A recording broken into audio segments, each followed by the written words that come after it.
I'm Shae Russell from mining.com.au, and I'm coming to you once again from the RIU Investment Showcase here on the Gold Coast, and we have a Queensland story for you. Sitting next to me is Frazer Tabeart, the Managing Director of Alma Metals. Frazer, it's great to see you. How are you? I'm very well, thanks. Now, as I said, we are in Queensland together, and we are talking about a Queensland story. You have the Briggs Copper Project. Mate, tell me, why is this so important? Because it's so big. I mean, it's a big copper project.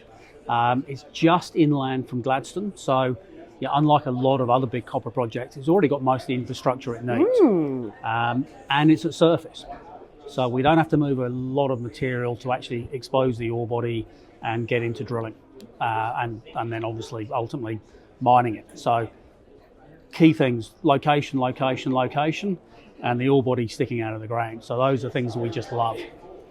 Yeah, that is incredible, because you don't often get copper sticking out of the ground with nearby infrastructure, which is so critical to getting a project to market.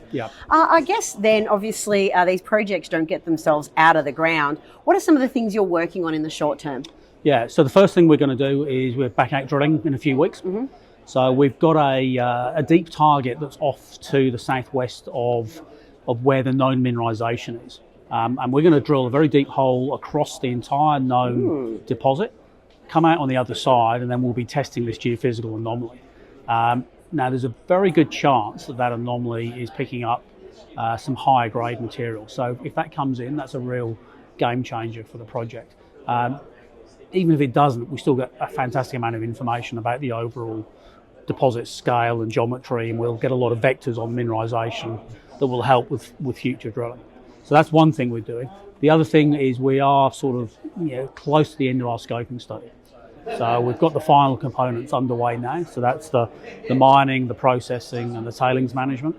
That should all be finished in late July, early August, and then we'll pull that together through August and publish that to the market. So that'll be the first time that we've actually put some real numbers on this project specifically. So not borrowing other people's numbers and making comparisons, but actually talking about this is what the Briggs deposit and project will look like. So you've said you're going to drill a deep hole, Frazer. What does that actually mean, and what does that look like? Yeah, so it'll be about a 900 metre deep hole. So we're very fortunate we've got that partly funded by a grant from the Queensland government under the Collaborative Exploration Initiative. So we're very pleased to get that. So we go ahead, we drill the hole. We'll be starting that in mid-July. That hole is angled to go through the existing deposit, out the other side at depth, and then into this geophysical anomaly. It'll probably take a couple of months to drill. We get between 20 and 30 metres a day. So if things went really well, it's a 30 to 40 day program, but there's always wrinkles in these things, so it might take a little bit longer. That gives us core, so it'll be core like this. That core will then be core as well. Deep core, that'll be all of that core will be cut and analysed for copper and precious metals and the whole suite of trace elements, and we can use that to characterise rocks. And that's part of the deal with the CEI, is that we're doing this not specifically for the benefit of this project, but for the broader science community and the broader exploration community. We can start characterising what the alteration looks like across an entire deposit. I don't think there's any other hole in Queensland that goes all the way across a porphyry system. So that was part of the rationale for the grant is, we'll cut the core, we'll assay it. We also do some hyperspectral work, so looking at the alteration minerals. All of that information goes to the survey in Queensland and ultimately becomes public information. And this drill hole, the half that's left in the core trays, goes to the Geol Survey of Queensland into their facility in Brisbane, so it's there available on the public record for other people to look at. So it's part of being a good sort of corporate citizen, but helping the science exploration community sharing data.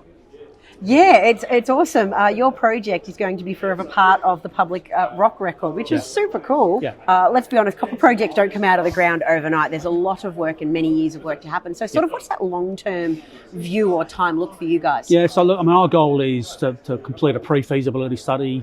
I think realistically you're looking at sort of 2 to 2.5 years from now. So we're at the scoping study stage. We'll have that published as I said, later, next quarter, sort of August. That should give us the confidence to then commit to doing a pre-feasibility study. So once that is underway, that's probably, there's at least 18 months of drilling and 12-ish months of actual study. So our goal will be to have a fully delivered pre-feasibility study by the end of 2027.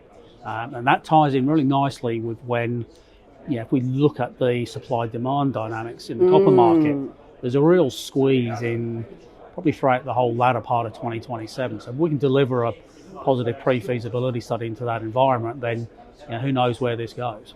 Yeah, it's certainly quite favourable tailwinds you've got there. Now, I've been on my best behaviour and been extremely patient. I just want to talk about the rocks. I know you're off to site at the end of this conference. Yeah. So what are you hunting for? And when do we get to start looking at this core? Yeah, so this core is quite educational. So what we can see here, this is some of the higher grade material within the project.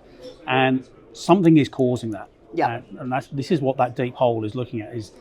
We've got a geophysical anomaly which is off to the southwest edge of the known mineralisation. At depth at about 450 to 500 metres, it correlates really well with the edge of our highest inferred grades in our block model from our resource. So if that geophysical anomaly represents the source of this high grade material, that's what we're after. And that could be a real game changer for the project. If we can demonstrate there is a high grade feeder zone, that just completely changes the way people will look at this project. It's coming from somewhere. It's coming from somewhere. Yeah. So what about this one then? Because obviously this is the one that's setting the hopes on fire. But what does this one tell you about the project? So this one is basically what this material has come into. So these are the intrusive rocks in these sort of cream colours here that have caused the mineralising event in the broader sense. And these dark rocks are the ones that has been intruded into. So it's often the case with porphyry deposits. The porphyritic intrusion itself is mineralised, but so are the enclosing host rocks, and that's what this is. And our ratio, it's about 50% in each in terms of where our copper lies. And that's very typical of the porphyry system. And just in this particular one, we can see some really interesting age relationships between mineralising events and the host rocks.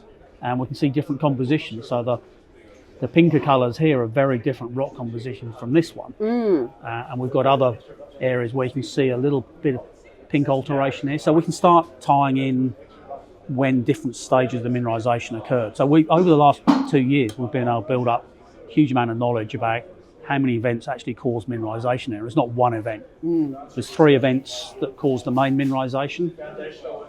There's 4 later events that brought a little bit of copper in and moved some around. Yep. And then there's another 3 events that did nothing except confuse the issue. But they're there. So, and that's the beauty about these kind of rocks. If you know what you're looking for, you can work out those relationships once you've done enough drilling. Listen, Frazer, thank you so much for being here today, and thank you for bringing the super cool rocks. It always makes me happy to see the core.